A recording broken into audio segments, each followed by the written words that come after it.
Started going to church when my dad started after the rehab that he went through.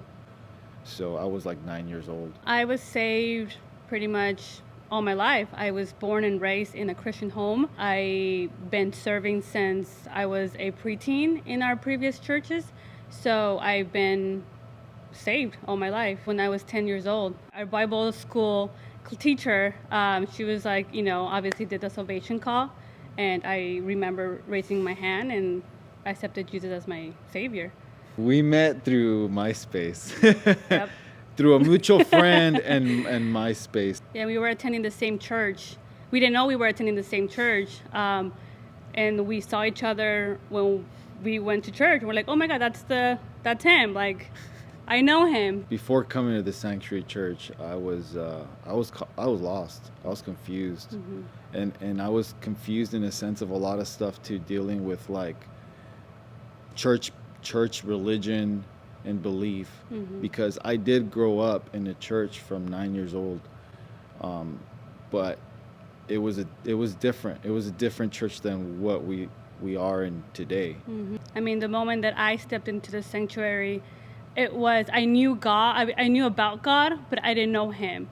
And the moment that I stepped into the sanctuary 7 years ago, I felt like God was pulling me closer to Him, and made me know Him more and want more of Him.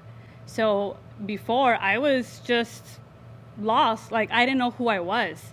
I didn't know my identity. And then when I stepped into the sanctuary, I found that. Super hard time because we were actually, we got pregnant without being married. Mm-hmm.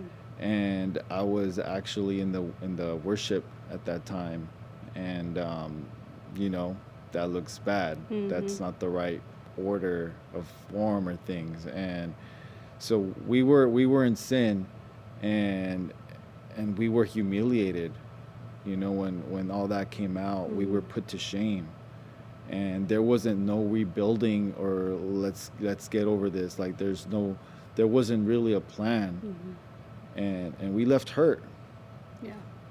Because of the whole deal, that the stuff that happened, I felt shame, but I felt like it grew even more because I didn't feel like mm-hmm. I had a backing, or I didn't have like a plan or a process from a leader, to help us go through this, because we were both going to the same church. Yeah. When we talk about shame, as a female, I was carrying most of the shame because I was pregnant and I was in ministry, and I'm a Christian, so I, as a female, I carry that shame. And stepping into a church where, that was kind of pointing out that you're pregnant, you can't serve, you can't do this, that's where I was hurt. This church literally welcomed me with arms open.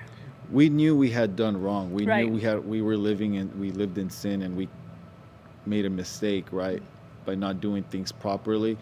But at the same time, we didn't feel like they were helping us through mm-hmm. that mistake that we created. Mm-hmm. Sat us down. And rumors were spread, from people that mm-hmm. we least expected it, and that made things worse. And we're just like, it's time to go. Yeah.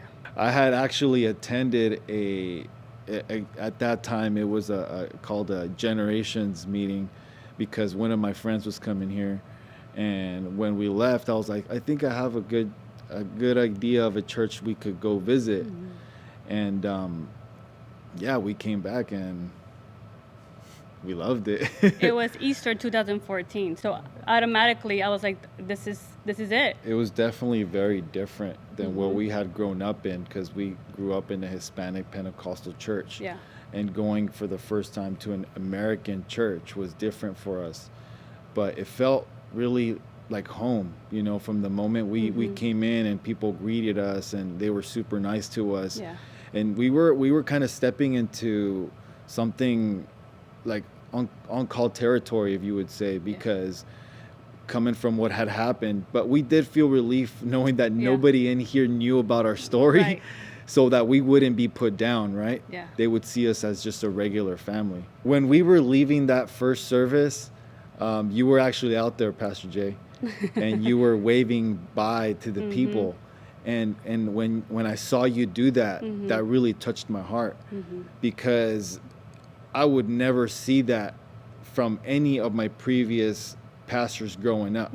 They would just huddle away and go, you know, or I felt that love when I was leaving. I was like, wow, Yeah. it hit me.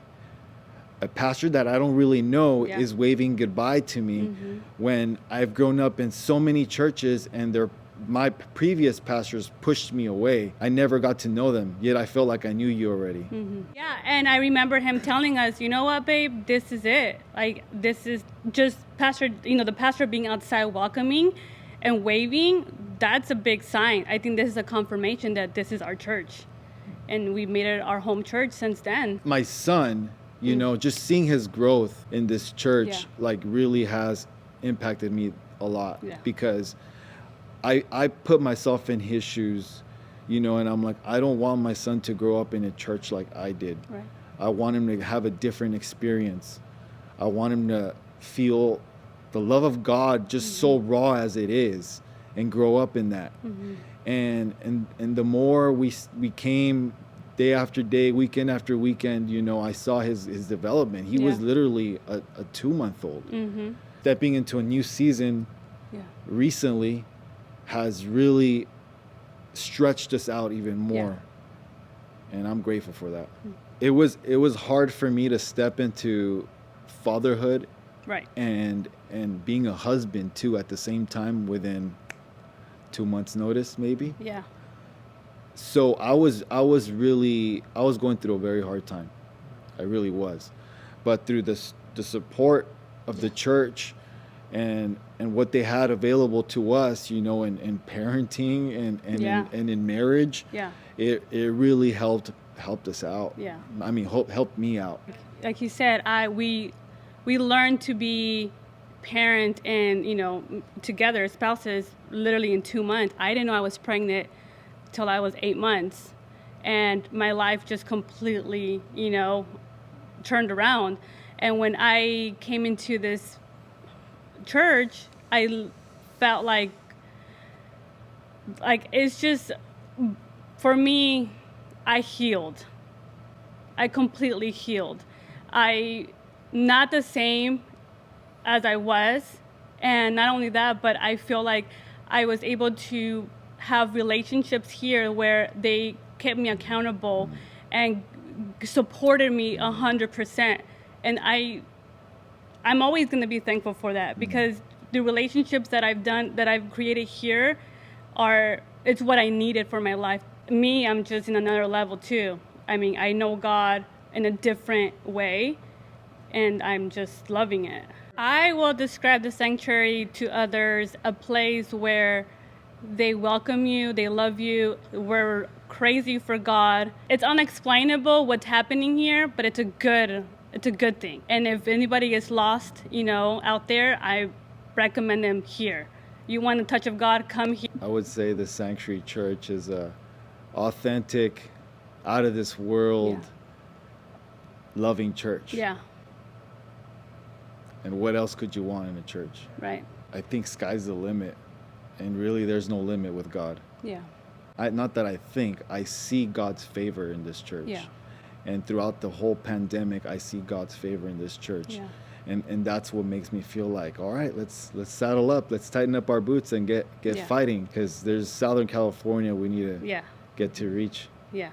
I encourage every woman that feels shame, that has gone through whatever, without being married or because of my story. I feel like don't lose hope. Don't lose hope. There is God.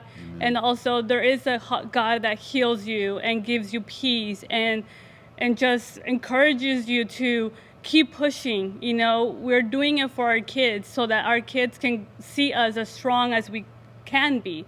So I just encourage every woman to just keep pushing through and don't give up. In sales, they say you are not going to be able to sell something until you truly believe in it. And being in this house, it got me to truly believe God for what he really is. There is no shame in inviting. There is nothing that holds me back from inviting anybody to come into this building. Yeah. Literally.